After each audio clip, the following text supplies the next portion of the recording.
নমস্কার বন্ধুরা, আজকে আবারও চলে এলাম নতুন একটা পিঠের রেসিপি নিয়ে। আজকে আমি আপনাদেরকে দেখাবো মাংস পিঠে বানানোর রেসিপি। দেখতে থাকুন আমার এই পুরো ভিডিওটা স্কিপ না করে।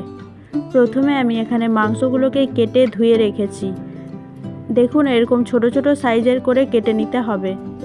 মাংস পিঠের জন্য এরকম সাইজেরই কেটে নিতে হবে সবগুলো। কড়াইটা গরম হয়ে যাওয়ার পর কড়াইতে দিয়ে দেবো সাদা তেল। এইবার দিয়ে দেবো কুচনো পেঁয়াজ, অল্প একটু লবণ। পেঁয়াজটা হালকা বাদামি রঙের হয়ে যাওয়ার পর এখানে দিয়ে দেবো আদা, রসুন আর জিরের পেস্ট। এটা কিছুক্ষণ ভেজে নিতে হবে কাঁচা গন্ধ যাওয়া পর্যন্ত। এইবার দিয়ে দেবো কিছু গুঁড়ো মশলা, 3 চামচ হলুদ গুঁড়ো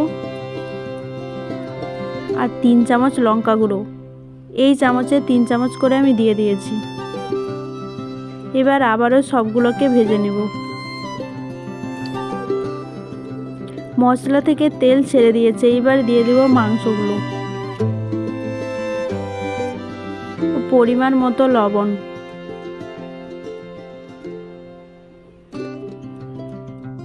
আমি এখানে মাংসগুলোকে কম আঁচে কিছুক্ষণ সময় নিয়ে ভালো করে কষিয়ে নেব।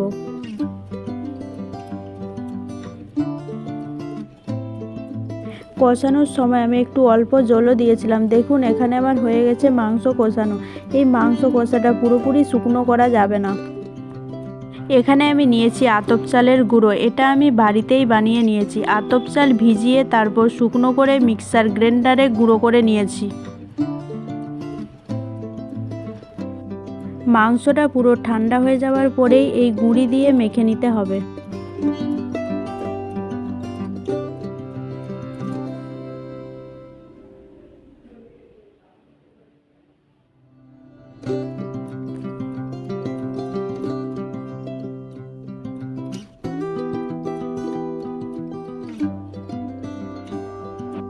এরপর দিয়ে দিয়েছিলাম কিছুটা জল আর পরিমাণ মতন লবণ দিয়ে ভালোভাবে মেখে নিয়েছি হাত দিয়ে। কিছুক্ষণ সময় নিয়ে এইভাবে মেখে নিতে হবে।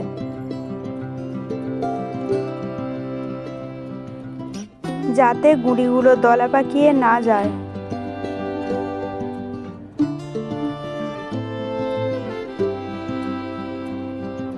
দেখুন এখানে আমার মাখানো হয়ে গেছে। এইভাবে একটা পেস্ট বানিয়ে নিয়েছি।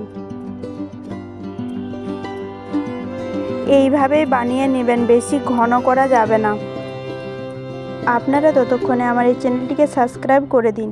এরপর আমি উনানে একটা তাওয়া বসিয়ে দিয়েছি। এটা হালকা গরম হয়ে যাওয়ার পর এখানে দিয়ে দেব সাদা তেল ও তেলটা এইভাবে খুন্তির সাহায্যে চারিদিকে ছড়িয়ে নিতে হবে। এরপর দিয়ে দেব আগের থেকে মাখিয়ে রাখা পেস্টটা। এরপর হাত দিয়ে এইভাবে একটু গোল করে নিতে হবে। আপনারা চাইলে চামচের সাহায্যেও করে নিতে পারেন, কিন্তু হাত দিয়ে এটা ভালো হয়। তারপর দেখুন ওপরটা যখন একটু শুকনো হয়ে আসবে তখন পাল্টে দিতে হবে। ও পাল্টে দেওয়ার পর এইভাবে একটু চেপে চেপে ভেজে নেবেন। এই পিঠেটাতে বেশি তেল লাগে না, অল্প তেলেই হয়ে যায়।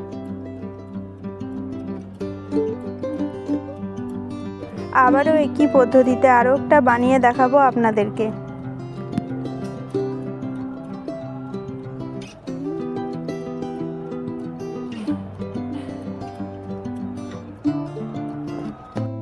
শীতকালে তো পিঠে খাবার মজাই আলাদা।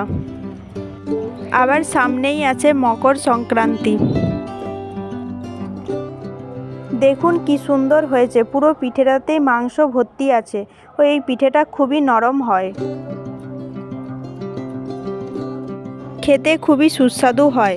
আর আমার এই রেসিপিটা ভালো লাগলে লাইক করবেন আর কমেন্ট করে জানাবেন। সবাই ভালো থাকবেন, সুস্থ থাকবেন। ধন্যবাদ।